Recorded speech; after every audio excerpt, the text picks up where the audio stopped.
nom du Seigneur Jésus-Christ, en tant que serviteur de Dieu, je vous donne le problème qui s'est passé avec notre roi David. C'est ce qui se passe avec nous aussi aujourd'hui. Le frère David avait deux requêtes, de chercher que Dieu puisse lui protéger et que Dieu lui conduise, puis Dieu lui pardonne. Alors, il a connu des problèmes pour écrire ceci. Et nous connaissons aussi des problèmes. Nous devons, je vous conseille de vous référer au psaume chapitre 25, le premier verset jusqu'à 7. Petit à petit, je vous donne le courage dans ce verset biblique qui dit, il dit ceci: Éternel, j'élève à toi mon âme. Mon Dieu, à toi je me confie, que je ne sois pas couvert de honte. David voulait élever son âme à Dieu. Il avait besoin de son Dieu. Et il a accordé à Dieu son âme.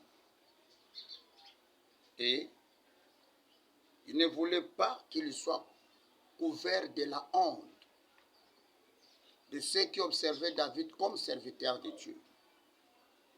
Il ne voulait pas de ça. Il parlait maintenant à son Dieu. Il dit que mes ennemis ne se réjouissent pas à mon sujet.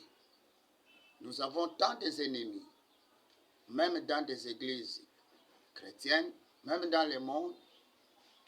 Et chaque chrétien qui vit pieusement dans la parole de Dieu, il doit être haï, persécuté.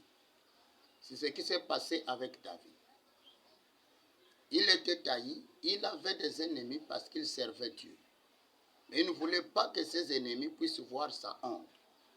C'est pour cela qu'il déclarait à Dieu: ne permettez pas que la honte m'arrive, afin que mes ennemis se réjouissent de ma honte.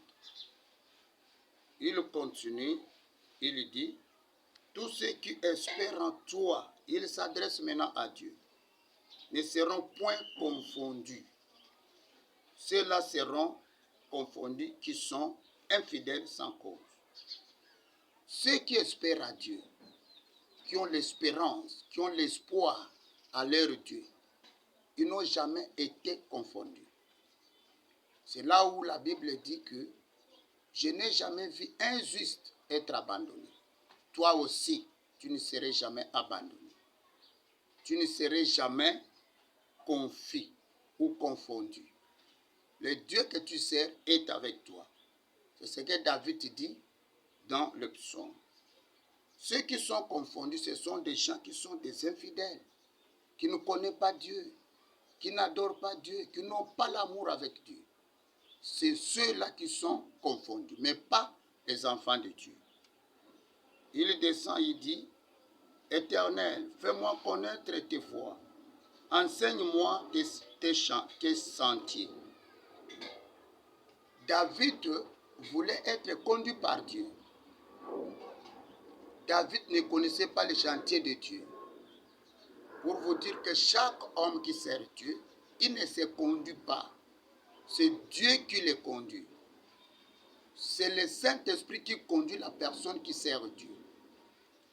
C'est pour cela que nous devons chaque fois, chaque matin, chaque soir, à chercher que l'Esprit de Dieu puisse nous conduire dans la droiture.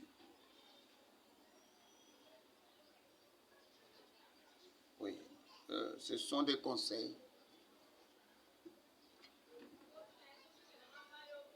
Je peux continuer un peu un verset qui reste, n'est-ce pas? Oui, je vous accorde encore quelque chose. David avait besoin de l'instruction de Dieu. C'est Dieu qui instruit. Si quelqu'un a besoin de l'instruction, c'est-à-dire, il ne connaît rien. Donc, l'homme ne connaît rien de Dieu. C'est Dieu seul qui peut nous instruire comment marcher, comment vivre. Donc, chercher l'instruction de notre Dieu, c'est ce que notre bien-aimé David disait. Car Tu es le Dieu de mon salut. Tu es toujours mon espérance. Éternel, souviens-toi de ta miséricorde et de ta bonté, car elles sont éternelles. L'homme n'a pas de bonté à présenter à Dieu, comme toi, mon frère, ma soeur. Ayez l'espérance à notre Dieu. Tu n'as pas une sainteté à présenter à Dieu, mais nous avons que la miséricorde que Dieu nous a accordée. Vous devez espérer à ça. Et la miséricorde de Dieu dure éternellement. Si tu espères à Dieu, malgré tes faiblesses, malgré tes manquements, Dieu est capable de vous accorder la miséricorde. C'est là où nous sommes, et tant que des hommes. Il continue pour clôturer. Ne te souviens pas des fautes de ma jeunesse, ni de mes transgressions. Souviens-toi de moi selon ta miséricorde. C'est-à-dire, David a fait beaucoup de mal dans la jeunesse. Disons, même il marchait. Il a commis aussi des erreurs. Il a commis des fautes, comme toi tu commets. Comme toi, ma soeur, tu les fais. Ce sont des erreurs commises devant Dieu. Mais David dit, Seigneur, ne te souviens pas de mes fautes, de mes transgressions, depuis ma jeunesse jusqu'à aujourd'hui. Mais souviens-toi de ta miséricorde. Donc, si toi tu es sauvé,